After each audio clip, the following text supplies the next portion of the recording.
హైదరాబాద్ కుక్కట్పల్లి జాతీయ రహదారిపైన ఘోర రోడ్డు ప్రమాదం చోటు చేసుకుంది. ఎంఎల్ఆర్ఐటి కాలేజీకి చెందిన బస్సు ద్విచక్ర వాహనాన్ని ఢీకొట్టడంతో ఈ ప్రమాదం జరిగింది. ఈ ఘటనలో బస్సు కింద పడి ఓ మహిళ అక్కడికక్కడే మృతి చెందింది. ప్రమాదం జరిగిన వెంటనే స్థానికులు ఘటనా స్థలానికి చేరుకుని సాయ చర్యలు చేపట్టారు. ప్రమాదం కారణంగా కుక్కట్పల్లి హైవే పైన భారీగా ట్రాఫిక్ జామ్ ఏర్పడి వాహనదారులు తీవ్ర ఇబ్బందులు ఎదుర్కొన్నారు.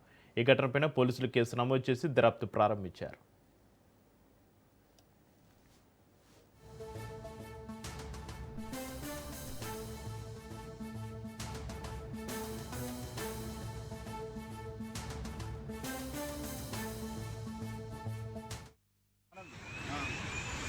ఎక్కడ పని చేస్తారు మీరు?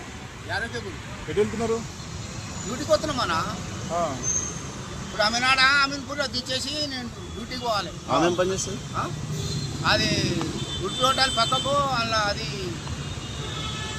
చేస్తాను అన్నమాట. కూరగాయలకు వస్తుంది. 10 రోజులు అవుతుంది. అతను ఒక్క రోజు కూడా కాదు.